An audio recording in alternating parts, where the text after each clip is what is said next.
मोगाच्या भावान भयणीनो, आयचीं वाचपां आमकां एक बरी शिकवण दितात. आमी आमच्या जिवितांत पडलें आसतलें आमकां जायत्यो केन्ना आमकां जायतीं पोजिशनां मेळटात, आमकां रिस्पॉन्सिबिलिटी दिलेली आसता. आनी जेन्ना आमकां ही पोजिशनां वावर आमच्या हातींत पडटा, घोडी ऑफिसांत ओ कसल्या कामांत आमी आसतना आमी तो बरे भाशेन करतात. पूण केन्ना केन्ना आमी आमचे आस आसा ती वाडत वेता आनी आमी वायट मार्गान चलोंक लागतात.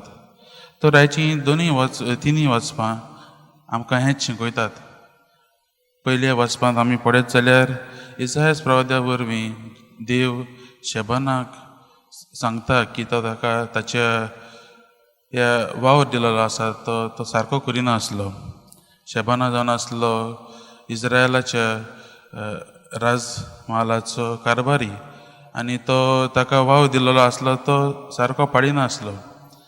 तो आपूण गर्वान भरलेलो आनी आपणाकूच सगळें खबर आसा अशें तो मानतालो.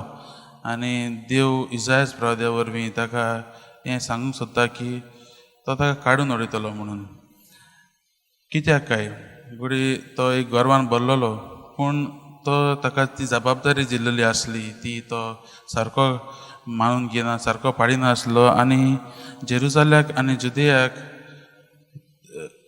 जें काम करपाचे सुवातेर तांचे पळोवपाचे सुवातेर तो आपणाचेंच आशीक आपणाचीच किरेस्काय वो नांवाक लागून तो वावुरतालो. ते भायर आसिरिया राजाच्या राजा लागीं मेळून तो जेरुसालेमाक विकून काडूंक सोदतालो. आनी हाकाच लागून हो फटकिरो आनी सारको आपणाचें वाव दिला तो पाडिना जावन देव ताका इसायास प्रवाद्या वरवीं सांगता की ताका आपूण काडून ताच्यो हातांत चावयो दिल्ल्यो आसात त्यो एलियाकिमाच्या हातांत दितलो म्हणून. मोगाच्या भावान भयणीनो, आमी जायते फावटी अशीं जातात. आमकां एक कसलो वाव दिल्लो आसा, आमी दुसऱ्या मार्गान चलतात आनी आमचें आख्खें एम आसा तो गोल आसा तो बिगडटा आनी आमी वायट वाटेन वचूंक लागतात. तेन्ना आमी आमच्या जिवितांत जायतीं प्रॉब्लमां जायतीं अवघडीयो हाडटात आमच्याच हे आशेक लागून, आमच्याच ह्या गर्वाक लागून.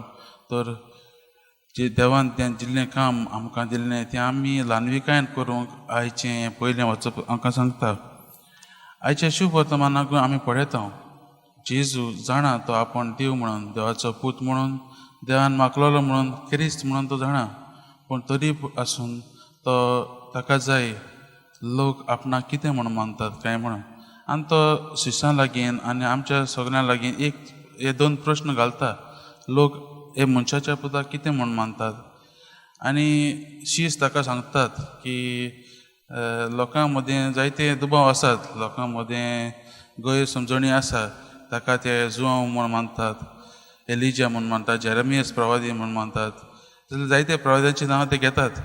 पूण जेन्ना जेजू शिसां लागीं जा तुमी म्हाका कोण सोदून दवरतात.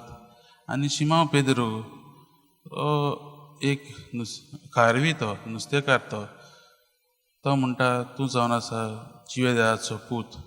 मोगाच्या भावान भयणीनो, आमी जेन्ना जेजू लागीं चड वेळ सारतात तेन्नाच आमी जेजूक आपणावंक आनी जेजूक अणभवूंक पावतल्या. जशें शिमांव पेद्रून सगल्या शिश्यां मुखार ताणें जेजूक वळखिलो, जेजूक अणभवलो आनी जेजूक कोण तो ताणें सांगलो. जेजू जावन आसा जिवे देवाचो पूत. आनी हाकाच लागून जेजू ताची तुस्त करता आनी ताच्या हातींत ताका एक व्हड रिस्पॉन्सिबिलिटी दिता. ताच्या हातींत स्वर्गा राजाच्यो चावयो तो घालता आनी ताका म्हणटा तूं खडप आनी ह्या खडपाचेर हांव म्हजी सभा बांदतलो. मोगाच्या भावान भयणीनो, आयचीं हीं वाचपां आमकां जायतीं बरी शिकवण दितात. पयलीं म्हणल्यार जेन्ना आमी आमच्या जिवितांत देवाक जागो दिनात जाल्यार आमचें जिवीत सारकें वचना.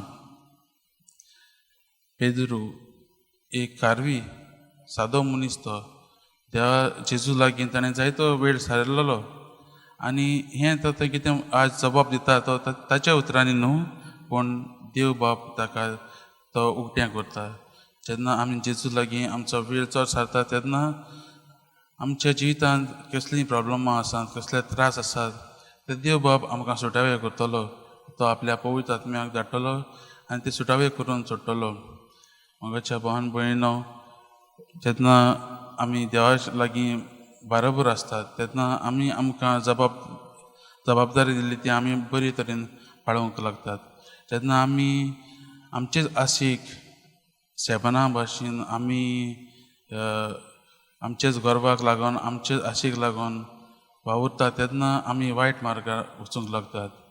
तर आयच्या दिसा आमी नियाळ करता आसतना आमी मागुया आमच्या जिवितांत आमकां जो वावर दिल्लो आसा आमी क्रिस्तांवाची फाटलावदारां आनी जर एक क्रिस्तांवाचें कार्य जावन आसा देवाचें राज परगोवपाचें कशें आमी आमच्या जिवितांतल्यान आमच्या कोरण्यांनी आमच्या उतरांनी हें देवाचें उतर परगोवूंक जाय. आनी हें उतर परगोवतलो जाल्यार आमी जेजूच्याच मोगान लासूंक जेजूच्याच आदारान आमी मुखार वचूंक पावतले. आनी जेजू लागीं आमी चड वेळ सारलो जाल्यार आमी हें देवान दिल्लें कार्य मुखार व्हरूंक पावतले. तर आयज नियाळ करता आसतना मागुया देवा लागीं ही कृपा मागुया आमी आमच्या जिवितांत बरे भाशेन कसलो वावर आमकां दिलेलो आसा तो बरे भाशेन पाळूंक आनी मुखार वचूंक देवाच्याच आदारान मुखार वचूंक आमी प्रयत्न करुया.